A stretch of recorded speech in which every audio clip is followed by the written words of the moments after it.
মহান আল্লাহ রাব্বুল আলামিনের শুকরিয়া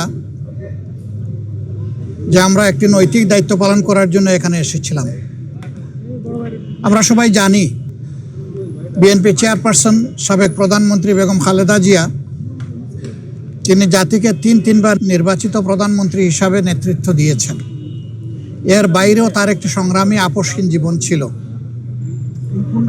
তিনি গণতন্ত্র পুনঃপ্রতিষ্ঠা এবং মানুষের নাগরিক অধিকার প্রতিষ্ঠার জন্য আজীবন লড়াই করে গেছেন। সেই লড়াই করতে করতে তার শেষ জীবনটা অত্যন্ত বেদনাদায়কভাবে জেলে একাকিত্বে কেটেছে। এই সময় যারা দেশ শাসন করেছেন তারা তার সাথে অমানবিক আচরণ করেছেন। তিনি যখন গুরুতর অসুস্থ হয়ে পড়লেন তখন তাকে বিদেশে নেওয়ার জন্য দল পরিবারের পক্ষ থেকে বারবার অনুরোধ করা হয়েছে। সরকার তো আমলে নেইনি, বরঞ্চ এগুলা নিয়ে বারবার উপহাস করেছে। আল্লাহ তাআলার বিচার, ইতিহাসের অমুক বিধান। শেষ পর্যন্ত তিনি চিকিৎসা নিয়েছেন, বিদেশেও গিয়েছেন, কিন্তু ততক্ষণে তার বিশাল ক্ষতি হয়ে গিয়েছে। সেই যে তিনি ব্রিটেন থেকে ফিরে আসলেন, আর কিন্তু বিদেশ চিকিৎসা নিতে যাওয়ার মতো উপযুক্ত স্বাস্থ্য আর তার থাকলো না। স্বাস্থ্যটা এতটাই ভেঙে পড়লো যে শেষ চিকিৎসা তাকে দেশেই নিতে হয়েছে।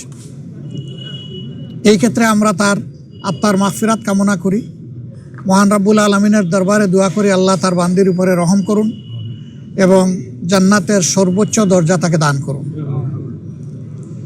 আমরা সহানুভূতি জানাই, সহমর্মিতা জানাই তার সন্তান বিএনপির ভারপ্রাপ্ত চেয়ারম্যান জনাব তারেক রহমান সহ তাদের পরিবারের সদস্যবৃন্দ, সংগঠনের নেতাকর্মী এবং তার চিকিৎসা কাজে যারা নিয়োজিত ছিলেন সেই সমস্ত চিকিৎসক সমাজের প্রতিও আমরা ধন্যবাদ জানাচ্ছি, কৃতজ্ঞতা জানাচ্ছি যে তারা বেগম খালেদা জিয়া দেশনেত্রীকে অত্যন্ত আন্তরিকতার সাথে তাদের সর্বোচ্চ যোগ্যতা অনুযায়ী তারা চিকিৎসা সেবা দিয়েছে। এটা আমাদেরকে অনুপ্রাণিত করে যে ভবিষ্যতে নাগরিকরা এমনটাই আমাদের দেশের চিকিৎসক সমাজের কাছে আশা করতে পারেন। তিনি চলে গেছেন ইতিহাসের একটা বিরল সম্মান নিয়ে।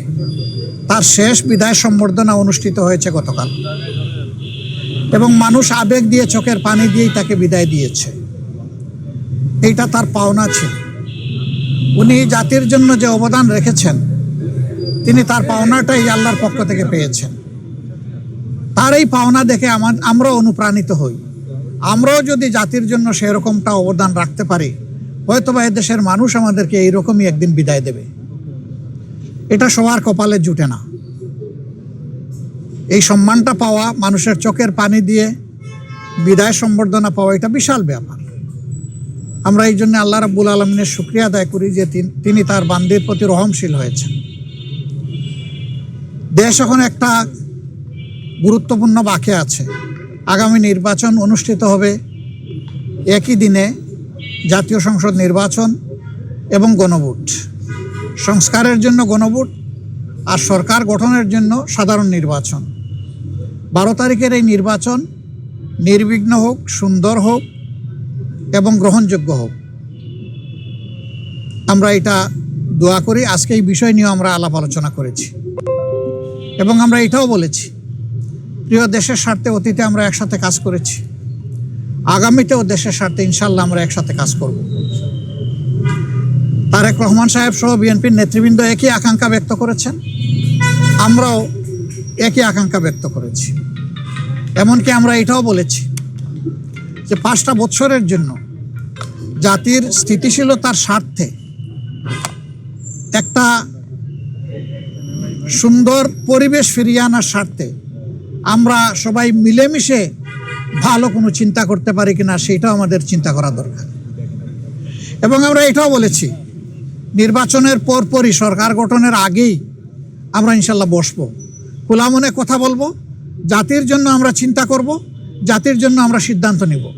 আপনারা দোয়া করবেন আমরা সবাই যেন ম্যাডাম যে ঐক্যের জায়গাটা পাটাতন যেটা তৈরি করে দিয়ে গেছেন তার উপর দাঁড়িয়ে আমরা যেন আমাদের দায়িত্ব পালন করতে পারি। আপনাদের সবাইকে অসংখ্য ধন্যবাদ।